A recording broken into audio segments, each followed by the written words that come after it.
Welcome to SSX Tricky. I hope you're ready.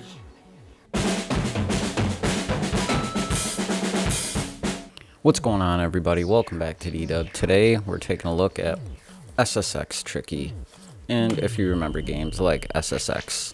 Now this is a game for the PS2, so for some of you out there, maybe you didn't play PS2, but for me this is one of my favorite games of all time.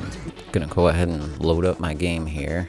So this is one of my favorite games of all time, and this was back in the heyday of EA, before they just became great trash leech that they are now. And so back in the day they had EA Sports Big, and they made some amazing titles. You got stuff like SSX, SSX2, SSX Tricky. There's even a newer SSX on Xbox 360, which I have, and that's a pretty good game. It's not too bad. It looks better than this, but fundamentally I wouldn't say that it's a better game, really, but that's not really the point. The reason that I'm making this video and that I'm playing this today, I could have just talked about it, but I figured I would bust out my PS2. We're gonna go ahead and pick Elysium Alps. But so the reason I'm making this video today is that Victor Lucas from EPN, he's on YouTube. If you don't know who he is, then shame on you. I was gonna tell you who he was, but you're on your own. You need to figure that one out. Been kind of busy. These past couple days have been kind of weird, but that's another story for another time. So anyways, Victor Lucas did an interview with Steven Rettschaffner, and he was basically the head of the EA Big studio and one of the main developers that went along with that team from that time. And we're talking like 2000, 2001. EA Sports Big, they put out amazing titles such as SSX, SSX Tricky. They had, Def Jam Vendetta. They had like FIFA Street, NBA Street. They had a couple other amazing games that were kind of like this very gritty sort of freestyle. It's kind of like hip hop, just very customizable and just very gritty, but great mechanics. Usually like hip hop music, remixes and stuff. In this game we have Razel the beatboxer. He was one of the greatest. He's still doing stuff from time to time, but I was definitely big into him back in the day, and it was because of this game that I knew who he was.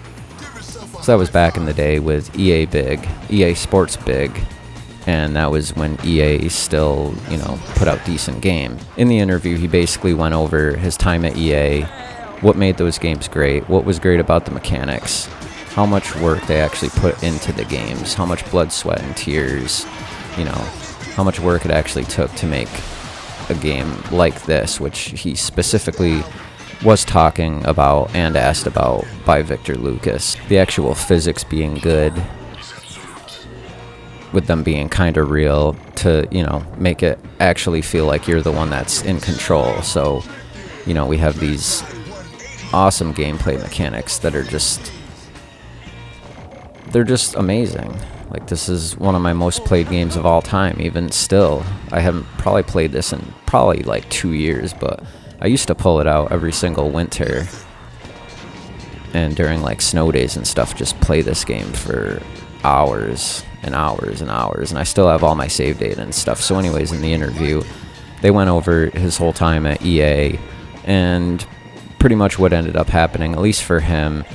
He was offered a bigger job, which even he kind of regrets taking, because it's like he was saying in this interview, it was more responsibility.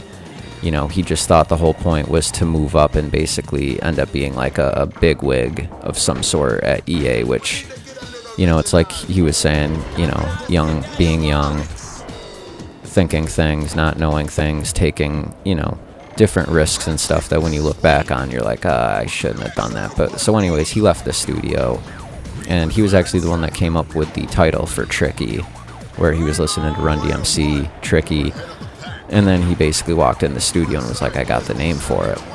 And then they licensed the track and all that, and so that's how the title of this game was born, and that's how it came about. So in the interview, he's getting back into making games. He's getting back together with some of the old crew. He's not putting back the band per se, as a lot of those people have actually, you know, some of them are still at EA, some of them are on to different things, some of them stayed in video games, some of them just went on to regular, you know, accounting jobs and, you know, things of that nature. And so anyways, he's getting together with some of the people that he originally made these games with, and by the end of this summer, he's going to be hopefully having the studio together before they actually start looking for, you know, a little bit of money funding or another publisher who will actually help them put their project into phase 1. Victor Lucas was asking, you know, could we see another SSX type game? Could we see another NBA Street or a FIFA Street? And he basically said that, you know, yeah, he loved these games, and it's really a shame what EA have become. And all the EA big games, they all did great, and then they sort of just stopped making them. And how, you know, now EA is just sort of a former shell of what they, you know, once were. So he asked him what kind of games he was actually going to be making, and he basically said, without giving too much away, because he didn't want to, you know, basically just say it outright, because, you know, he's going to be getting this thing together, so he's going to have something to announce later, hopefully at the end of this year, at the end of summer. My guess would be maybe by November or December we actually start hearing something. But they went over, you know, mobile games and stuff like that, and they talked about how competitive the gaming market is now, and, you know, they talked a little bit about Rocket League and how games like that, you know, they're cheaper, but there's still a big chunk of game. And then there's, you know, essentially microtransactions, if that's the kind of thing that you're into. So you get, you know, good gameplay mechanics, a fun, competitive, you know, it's a hardcore kind of game that's easy to get into, hard to master. And then if you feel the need to spend extra money on customizing your car and your look and stuff like that, then you can basically go ahead and do that. Victor Lucas was prying. He was trying to get him to say, yes, we're going to be making a snowboarding game. And he didn't say that, but he did say that I'm definitely looking into the idea of making something where you ride on snow. He said another idea that is fermenting in his brain is basically a one-on-one hardcore competitive type of sport. And he didn't allude to anything more than that, so I'm guessing maybe that could be an arcade basketball type game. I'm not really sure. He kind of hinted like you should know exactly what it is, but he didn't really give more description than that. And then the other game that he said he would like to, or the other idea that was in his head, was basically a four-wheeled vehicle that is made for off-road. And he kind of just giggled, and he didn't hint anymore.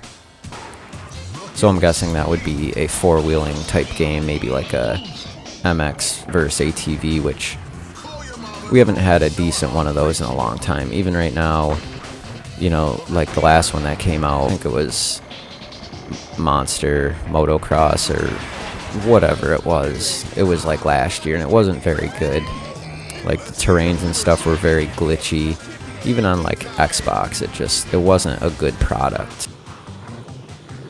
But so there is one snowboard game on the Switch, and it's like a $10 game, and the tracks are nowhere near as long as some of these tracks. Like some of these tracks in this game, I think the shortest one I can beat it under 3 minutes. And then there's one track that takes like a good 5 minutes. There's another one that's like 7 minutes, and then there's another one that's like 8 minutes. And I think there's a total of 9 tracks, which it doesn't seem like a lot, but in this game they really gave you a lot, because there's a lot to see and there's a lot of different paths. And this is just one of the greatest snowboarding games of all time, and it still holds up. Steven Rhett Schaffner, he's getting some people together, and he's going to be making a game. Now, he basically said there was not like a real big promise. They are going to be working on a game, but there's only so much they can do, so they have to pick a game and basically start with that first before going any further, and then they have to get a publisher and it on platform, see how it performs, all that stuff. But I have a feeling, I personally think the first thing he's going to be doing with his team is probably a snowboarding game that's in the vein of SSX or SSX Tricky, which he said, you know, he still plays, he still revisits. He's got a lot of nostalgia towards these games. He knows just what went into them, just what made them awesome. Everything from, you know, being on the snow. It's not like motorcycles and engines, so you can actually hear the different dialogue of the different characters. There was a lot of dialogue in this game, actually, and it gave each character its own unique personality, and it made you want to see out the different career paths between all the different characters, which I think there's a total of 10. The sound design to the actual graphics to things like lighting and basically everything from the physics. And in this game, especially with it being the tricky version where your board is unlatching from your feet and you're doing these monstrous tricks and being thrown hundreds of feet, those are the things that he's into and that he loved about the game. Even things like right there on the corner, like the ice. And for this being a PS2 game, I'm looking at it now and I'm saying that this still holds up really, really well. Like the frame rate and everything, the way everything moves, like it's still an amazing game. I played some other PS2 games recently. I thought they played better in my head. And then when you actually go back and visit some of these older games, some of them don't hold up, but this is my favorite PS2 game. And the one that I've definitely spent the most hours on. Probably between this and Grand Theft Auto 3.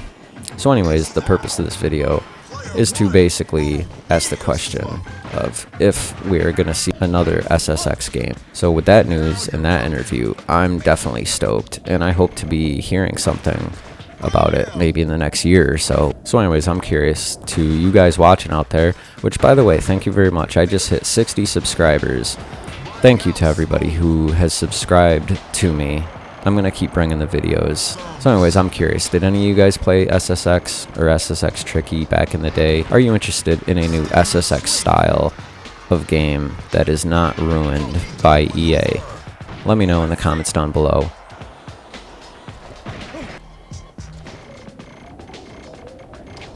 I'll leave that video here. Thank you to everybody who subscribed to me. I really appreciate it. Just hit 60. If you guys are new here and you like this video and you're pumped for this news of a possible SSX type of game coming back into the fold that's not made by EA, then let me know in the comments downstairs. If you are new here, please hit the subscribe button. If you like the video, hit the thumbs up, ding the little bell if you'd like notifications. I'm going to keep bringing the videos, and I will see you guys on the next one.